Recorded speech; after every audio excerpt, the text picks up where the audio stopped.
ഇന്നത്തെ എപ്പിസോഡ് നല്ലൊരു എപ്പിസോഡായിരുന്നു.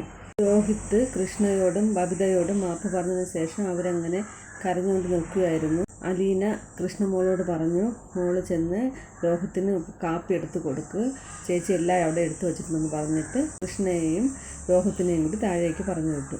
എന്നിട്ട് അച്ഛനെ വിളിക്കുകയാണ്. അച്ഛനും വാ, നമുക്ക് കഴിക്കാൻ പോകാമെന്ന് പറഞ്ഞു.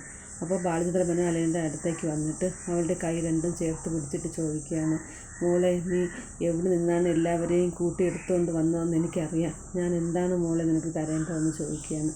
അപ്പോൾ അലീന കരഞ്ഞുകൊണ്ട് പറയുകയാണ്, ഇത് എൻ്റെ അച്ഛനാണ്, ഇത് എൻ്റെ അനുജനാണ്, അതെൻ്റെ അനിയത്തിമാരാണ്, വേറൊന്നുമില്ല അച്ഛാ എന്ന് പറഞ്ഞിരിക്കുന്നു. അപ്പോൾ ബാലചന്ദ്രമേനോൻ അലീനയുടെ രണ്ട് കൈകളും കൂട്ടിപ്പിടിച്ചിട്ട് കണ്ണോട് ചേർത്ത് വെച്ചിരിക്കുകയാണ്. പിന്നീട് കാണിക്കുന്നത് രോഹിത്ത് വൈജയുടെ റൂമിലേക്ക് വരുന്നതാണ്. രോഹിത്ത് അമ്മയോട് പറയുകയാണ്, അമ്മേ, ഞാൻ കാരണം അമ്മ ഒരുപാട് വിഷമിച്ചു എന്ന് എനിക്കറിയാം. ഹോസ്പിറ്റലിൽ കിടന്നപ്പോഴും ആൾക്കാരുടെ കുത്തുവാക്കുകൾ കേട്ട് അമ്മ വിഷമിച്ചു എന്ന് അമ്മ തന്നെ പറഞ്ഞല്ലോ. ഞാൻ കാരണം എല്ലാവർക്കും ഒരുപാട് വിഷമമുണ്ടായി. ഞാൻ അമ്മയോട് മാപ്പ് ചോദിക്കാനാണ് വന്നത്. ഇനി എനിക്ക് അതിനല്ലേ കഴിയുകയുള്ളൂ എന്നൊക്കെ പറഞ്ഞു. വൈജയ്ക്ക് അത് കേട്ടപ്പോൾ വിഷമമായി. വൈജ രോഹിത്തിൻ്റെ മുഖത്ത് തന്നെ നോക്കി നിൽക്കുകയാണ്. എന്നിട്ട് ചോദിച്ചു, നീ അച്ഛനോട് മാപ്പ് പറഞ്ഞോന്ന് ചോദിച്ചു. രോഹിത്ത് പറഞ്ഞു, അച്ഛനോട് പറഞ്ഞു. അപ്പോൾ വൈജ ചോദിക്കുകയാണ്, നിന്നോട് ആര് പറഞ്ഞിട്ടാണ് നീ ഇങ്ങനെയൊക്കെ ചെയ്യാൻ പോയതെന്ന് ചോദിച്ചു. അപ്പോൾ രോഹിത്ത് പറയുന്നു, അത് അനുസരിച്ച് പറഞ്ഞു എല്ലാവരോടും, വിഷമിപ്പിച്ചവരോടെല്ലാവരോടും മാപ്പ് പറയണമെന്നു. അത് കേട്ടപ്പോൾ വൈജയ്ക്ക് ദേഷ്യം വന്നു. അതുവരെ വൈജ നല്ല സ്നേഹത്തിൽ സംസാരിക്കുകയായിരുന്നു. അലീന പറഞ്ഞിട്ടാണെന്ന് പറഞ്ഞപ്പോൾ വൈജയ്ക്ക് ഇഷ്ടപ്പെട്ടില്ല. അവൾക്ക് എന്തിൻ്റെ സൂക്കേടാണ്? അവൾ എന്തിനാണ് എല്ലാവരുടെയും കാര്യത്തിൽ ഇങ്ങനെ ഇടപെടുന്നത്? അവൾ പറഞ്ഞിട്ടാണോ നീ മാപ്പ് പറയാൻ വന്നത്? നീ അതിന് വലിയ തെറ്റൊന്നും ചെയ്തിട്ടില്ലല്ലോ. ആൺകുട്ടികളാകുമ്പോൾ കുറച്ച് ഇതുപോലത്തെ സ്വഭാവം കാണിക്കും, അതൊക്കെ സ്വാഭാവികം തന്നെയാണ്. നീ വിഷമിക്കണ്ട, കുഴപ്പമൊന്നുമില്ല, നീ ടെൻഷൻ അടിക്കാതിരിക്കും. അവളോട് പറഞ്ഞേക്ക്, ഞാൻ ക്ഷമിക്കാതെ ഒരു കാലത്തും അവൾ ഗതി പിടിക്കില്ലെന്ന് അവളോട് പറഞ്ഞേക്കെന്ന് പറഞ്ഞു. രോഹിത്ത് ഒന്നും മിണ്ടാതെ തിരിച്ചു പോവുകയാണ്. അലീന അടുക്കളയിൽ നിന്ന് ജോലികൾ ചെയ്യുകയാണ്. അവൾക്ക് നല്ല സുഖമില്ലെന്ന് തോന്നുന്നു, തലവേദനിക്കുന്നുണ്ട്. അപ്പോൾ കൃഷ്ണ അങ്ങോട്ട് വരികയാണ്. എന്താ ചേച്ചി, വയ്യാത്തതുപോലെ ഉണ്ടല്ലോ എന്ന് പറഞ്ഞപ്പോൾ അലീന പറഞ്ഞു, നല്ല തലവേദനയും ശരീരവേദനയും ഉണ്ട്, പനി വരാനാണെന്നാണ് തോന്നുന്നതെന്ന് പറഞ്ഞു. അപ്പോൾ കൃഷ്ണമോൾ പറഞ്ഞു, അയ്യോ, ഞാൻ അച്ഛനെ വിളിക്കട്ടെ, നമുക്ക് ഹോസ്പിറ്റലിൽ പോകാമെന്ന് പറഞ്ഞു. വേണ്ട മോളെ, എന്തിനാണ് അച്ഛനെ ബുദ്ധിമുട്ടിക്കുന്നത്? ചെറിയ പനിയല്ലേ, മോള് പോയി ബാം എടുത്തുകൊണ്ട് വാ, അതിടുമ്പോൾ മാറുമെന്ന് പറഞ്ഞു. അപ്പോഴാണ് ബബിത അങ്ങോട്ട് വന്നത്. ഇവിടെ ആർക്കാ പനിക്കോളെന്ന് ചോദിച്ചപ്പോൾ അലീനയ്ക്കെന്ന് പറഞ്ഞു. അപ്പോൾ ബബിത പറയുകയാണ്, പനിയാണെങ്കിൽ എന്ത്, പോയി റെസ്റ്റ് എടുത്തൂടെ, എന്തിനാണ് അടുക്കളയിൽ വന്ന് പണിയെടുക്കുന്നത്? ഇനി എല്ലാവർക്കും കൂടി പനി പകർത്താനാണോ എന്നൊക്കെ ചോദിച്ച് അലീനയോട് ദേഷ്യപ്പെടുന്നു. പോയി കിടന്ന് റെസ്റ്റ് എടുത്തൂടെ എന്നൊക്കെ ചോദിക്കുന്നുണ്ട്. അത് സ്നേഹം കൊണ്ടാണെന്ന് അലീനയ്ക്ക് മനസ്സിലായി. അലീന ചിരിച്ചുകൊണ്ട് നോക്കി നിൽക്കുകയാണ്. അവളുടെ സ്നേഹം കണ്ടിട്ട് അലീന മുറിയിലേക്ക് പോയി കിടക്കാൻ വേണ്ടി പോയി. ബബിത ബാലചന്ദ്രമേനോൻ്റെ അടുത്തേക്ക് പോയി. എന്നിട്ട് പറയുകയാണ്, അച്ഛൻ്റെ പുന്നാര മോൾക്ക് സുഖമില്ല. അപ്പോൾ ബാലചന്ദ്രമേനോൻ ചോദിക്കണം, അതാരാണ്? കൃഷ്ണമോൾക്കോ? ഓ, കൃഷ്ണമോളൊന്നും അല്ലല്ലോ, ആരാണ് അച്ഛൻ്റെ പുന്നാര മോള്? അച്ഛാ എന്ന് വിളിക്കുമ്പോൾ തേനും പാലും ഒഴുകുന്നവളുണ്ടല്ലോ. ഓ, അലീനയാണോ? ആ, അത് തന്നെ.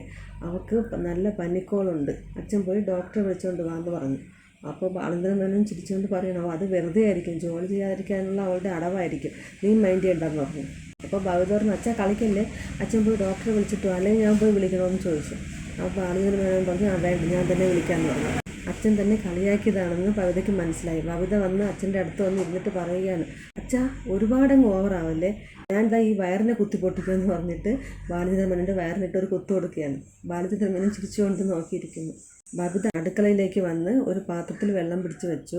എന്നിട്ട് അവിടെയൊക്കെ എന്തോ നോക്കുകയാണ്. അപ്പോൾ കൃഷ്ണമോൾ ഒന്ന് പറയുകയാണ്, ചേച്ചി, ചുക്ക് കാപ്പിപ്പൊടി ആ മുകളിലിരിപ്പുണ്ട്, അത് ഇട്ട് ശർക്കരയും കൂടി ഇട്ടാൽ മതി, അപ്പോൾ ചുക്ക് കാപ്പി ആകുമെന്ന് പറഞ്ഞു. അപ്പോൾ നീ എന്നെ പഠിപ്പിക്കാമെന്ന് പറഞ്ഞത്, എനിക്കറിയാം ചുക്ക് കാപ്പി ഇടാനൊക്കെ എന്ന് പറഞ്ഞു.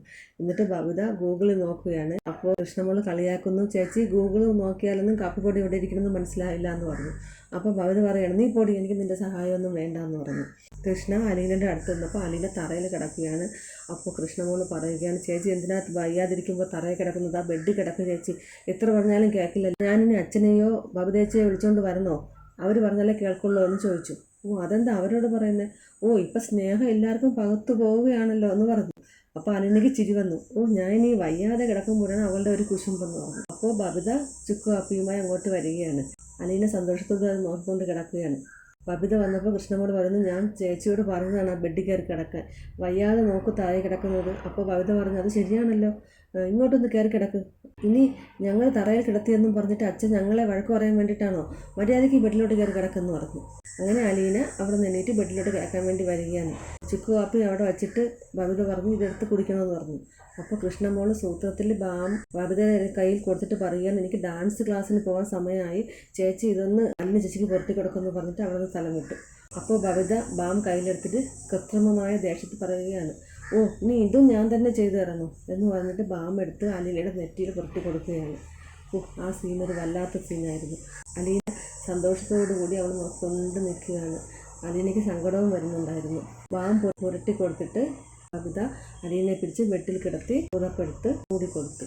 നെറ്റിയിലൊക്കെ കൈവച്ച് നോക്കുകയാണ് പനിയുണ്ടോ എന്നൊക്കെ. അലീനയ്ക്ക് ഇത് കണ്ടിട്ട് സങ്കടം വന്ന് കണ്ണ് നിറയുന്നുണ്ട്. അപ്പോൾ ബബിത ചോദിക്കുകയാണ്, എന്താ കണ്ണ് നിറയുന്നുണ്ടോ ബാം പുരട്ടിയപ്പോൾ? കണ്ണടച്ച് കിടന്നോ കേട്ടോ, കുഴപ്പമില്ല എന്ന് പറഞ്ഞിട്ട് അവളുടെ നെറ്റിയിലിങ്ങനെ തലോടുന്നുണ്ട്. അലീനയ്ക്ക് സങ്കടം സഹിക്കാൻ വയ്യാതെ കിടക്കുകയാണ്. ബബിത അലീനയോടുള്ള സ്നേഹം പറയാതെ പറയുകയാണ്. വൈജയെ കാണിക്കുന്നുണ്ട്. വൈജ റൂമിൽ നിന്ന് ഇറങ്ങി വന്നിട്ട് കൃഷ്ണമോളോട് ചോദിക്കാനുണ്ട്, എന്താ ഒരു ബഹളമൊക്കെ കേട്ടതെന്ന് ചോദിച്ചു. അപ്പോൾ കൃഷ്ണമോൾ പറയണം, അത് അമ്മയുടെ മോൾ ആദ്യമായിട്ട് അടുക്കളയിൽ കയറിയതിൻ്റെ ബഹളമാണ്. ഇത്രയും പറഞ്ഞപ്പോൾ ഇന്നത്തെ എപ്പിസോഡ് അവസാനിക്കുകയാണ്.